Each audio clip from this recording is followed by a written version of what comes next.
한반도의 평화체제가 매우 위태로운 지경에 빠질 수 있다는 것을 예감하지 않을 수가 없습니다. 미국과 중국과 미국 사이의 세계체제의 패권을 놓고 치열하게 경쟁하면서 힘겨루기를 하는 그런 상황에 있기 때문이고, 이 가운데에 우리가 존재하고 있는 것이죠. 우리는 더더군다나 남과 북이 서로 갈려서 미국과 중국 이 영향권 안에서 움직이고 있기 때문에 이들의 거대한 패권 체제가 어떤 방식의 방향으로 갈 것인가, 또 문제를 어떻게 풀려고 하는가에 대해서 치명적 결과를 있게 될 수밖에 없기 때문이죠. 이러한 과정들은 우리 모두가 인식할 수 있도록 투명하게 펼쳐지는 것이 아니라 우리가 모르게 은폐되는 상황 속에서 이루어지는 일이 허다합니다.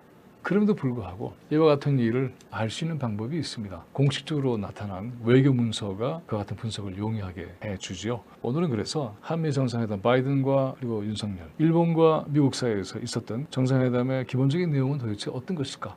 2022년의 한미 정상회담은 우리가 과거에 보았던 한미 정상회담의 풍경과는 좀 다르죠. 우선 그것을 진행하는 장소가 바뀌었기 때문이죠. 뿐만 아니라 이 정상회담을 통해서 반복적으로 강조되어 왔던 매우 중요한 내용들이 다 빠지고 말았습니다. 그게 뭔지 잠시 뒤에 말씀을 드리겠습니다. 언론들은 일종의 경제, 안보의 동맹이 보다 견고해졌다. 기술 동맹도 견고해졌다. 그래서 동맹의 어떤 발전적 진화가 있었다. 이런 방식으로 알리고 있죠. 과연 그럴까요? 그것이 도대체 우리한테는 어떤 의미를 가지게 되는 것일까요? 저는 여러분들에게 특히 군사 부분에 대한 얘기를 주목해 주시기를 바라면서 그 내용을 좀 보기로 하겠습니다. 이 공동성명 한국어로 되어 있지만은 국제적으로 영어 보온이 실질적인 의미를 갖게 되는 것이고, 문자나 표현 하나하나가 굉장히 정교하게 되어 있기 때문에 그것을 우리가 알 필요가 있습니다. 여기 보면은 평화와 그리고 번영, Peace and Prosperity에 대한 린치핀, 그 부분에 대해서 중요한 대목을 좀 보기로 하죠. President Biden affirms, 실제로 인정하고 긍정적으로 받아들여서 확정했는가 하면 이라는 뜻이죠. Extended, 확장된 deterrence commitment to. 이 deterrence라고 하는 건 억지력이라고 하는 건데, 공격적인 그러한 전략 구성도 억지려는 형태로 상대가 공격할 수 있으니까 거기에 대한 방어의 의미로 deterrence, 억지력이라는 표현을 씁니다. 미국의 국방부는 defense라는 말을 쓰잖아요. Department of Defense, 방어청이죠. 근데 실제로 방어만 하는가?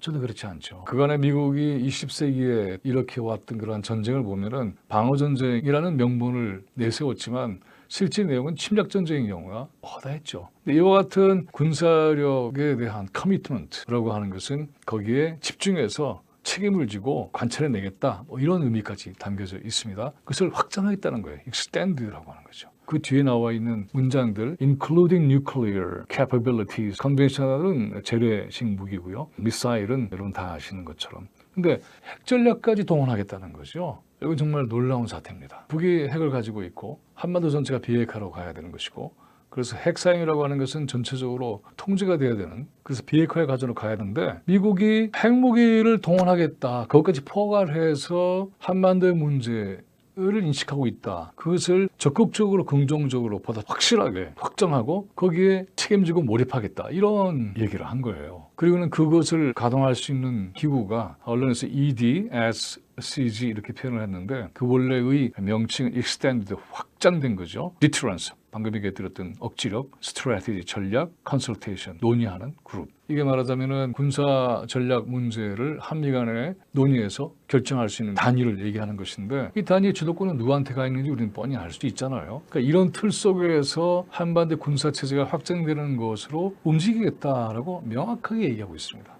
이와 같은 주도권의 문제에서 매우 중요한 것이 전시작전권이죠. wartime 전시죠. operational control, 전시작전권의 이전, transition인데 그 앞에 보면은 conditions based라고 되어 있어요. 당연한 것이 아니고 조건이 갖춰져야만 전시작전권을 줄 수 있다, 이런 개념을 여기 포함하고 있는 것이죠. 그 컨디션이라고 하는 게 혹시 뭘까요? 미국 정도 수준의 여러 가지 군사 기술이라든가 작전의 어떤 능력까지 도달할 경우에 비로소 주겠다? 이거 가당치 않잖아요. 거의 불가능한 조건 아닙니까? 바로 이 조건을 계속해서 쥐고 있으면서 전시작전권을 넘겨주지 않고 있는 것이죠. 결국 이것은 뭘 얘기하느냐 하면 wartime operational control을 결정하는 전쟁 개시권도 사실은 미국이 갖고 있다는 얘기가 되는 것이죠. 그래서 이러한 EDSCG의 틀 속에서 핵전쟁까지 포함하는 그러한 군사작전권과 전시 시스템을 만드는 권한을 미국이 갖고 있다를 표명한 거예요. 이건 너무나 분명하게 우리가 다 현실로 엄전하고 있는 것이지만은 이걸 이렇게 표현하고 있다는 것. 그래서 to expand, 확대하는 것이죠. 그 스코프 범위와 그리고 규모 스케일, combined military exercises, 한미 연합 군사 훈련의 수준과 규모 이것을 엄청나게 크게 키우겠다는 것인데 여기서 이제 이번에 매우 중요하게 우리가 주목해야 하는 것은 그 훈련을 어디서 하느냐면 training on and around the Korean Peninsula, 한반도에서 그리고 주변까지 그 범위를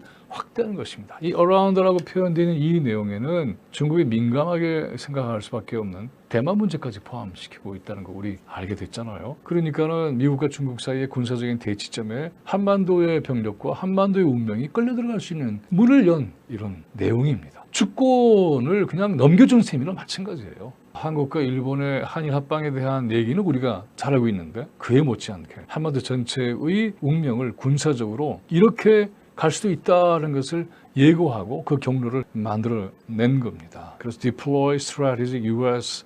Military Assets라고 하는 전략자산이라고 하는 것이죠. 이것을 미국이 원하는 방식대로 배치하게 되는 것이죠.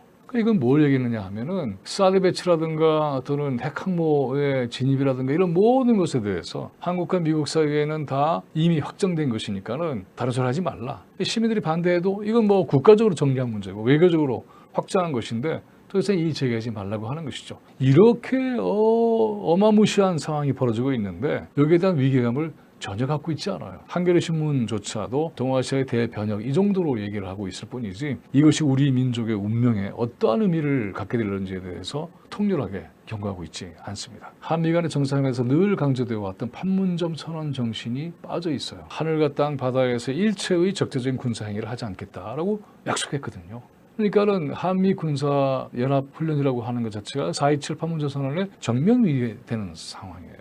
근데 이번엔 이것조차도 언급하고 있지 않아요. 그러니까는 이와 같은 미국의 군사주의 체제라고 하는 것이 한반도를 기지화해서 자기 마음대로 펼쳐질 수 있는 그러한 상황을 만들어내고 있다는 점. 근데 이것은 이걸로 끝나느냐? 절대로 그렇지 않아요. 미국이 한일 정상회담과 미일 정상회담을 했을 때에는 그것은 한국과 미국 따로따로 상대로 하는 것이 아니라 동아시아의 지정학적 판도를 정리하기 위한 방식으로 선택한 문제입니다. 한국과 일본을 함께 묶어서 미국이 주도하는 상황으로 정교하게 끌고 나가는 것인데 그 내용은 과거에는 그냥 말로만 잠깐 하다가 걷어들이거나 말았거나 이 정도인데 이번에는 공동성명에 명문화했다는 점 이것이 우려할 만한 상황입니다. 두 가지만 거론을 해보죠. Support, 뭘 응원하고 지지하고 함께 한편이 돼줄 것인가. Japan's, 일본의 Permanent Membership, 상임, permanent 영구적인 거죠. On a Reformed Security Council, 유엔 안보리 상임이사국의 영구적 권한을 갖는 위치로 만들어주겠다. 근데 거기에 보면은 일본이 과거에 전범 국가가 돼 있었고 그걸 토대로 해서 유엔의 안보리 시스템이 만들어졌는데 그 국가를 안보리 안에 집어넣는다? 말이 안 되잖아요. 그러니까 어떤 표현을 썼냐면 Reformed, 현재 유엔의 구조는 보다 민주적 개혁이 필요하다라는 명분을 만들어서 그 민족 개혁 속에 일본을 집어넣는 기획을 하고 있는 것이죠. 러시아, 중국이 이걸 받아들일 리가 만무하죠. 그럼에도 불구하고 이와 같은 상황으로 한 걸음 한 걸음 밀고 나갈 수 있는 저력과 기반을 다지는 것이죠. 그러면서 뭘 얘기하느냐 하면은 stressed, 강조한 거죠. critical, 아주 치명적이고 아주 중대한 그리고 너무나도 그만큼 중요한 close ties, 가까운 그런 관계를 만들어내는 것이죠. 그리고 협동, cooperation. 어떻게 되느냐면 이 미일 정상회담 문건인데 여기에 between Japan and the United States가 아니라 among 해놓고 Japan, United States and the ROK. 어디입니까? ROK가 Republic of Korea. 한국 아니에요. 근데 이 close tie의 내용이 뭐냐 하면 하고 싶은 말은 뒤에 딱 숨겨놓은 거죠. 뒤에 오게 하는 거죠. including security ties, 군사적 관계까지 포함을 해서 그래서 매우 친밀한 관계를 만드는데 그것은 뭐냐 하면 일본, 미국 그리고 한국. 이거 뭡니까? 한미일 군사동맹 체제를 만들겠다고 하는 것을 분명하게 보여주고 있는 것이죠. 이런 것이 도대체 어떤 걸 의미하게 되느냐 하면 위안부 문제가 있잖아요. 이 문제를 일본이 빨리 정리하고 싶어하는 것은 바로 유엔 안보리 상임이사국에 진출하기 위한 조건을 만드는 거예요. 이게 전쟁 범죄거든요.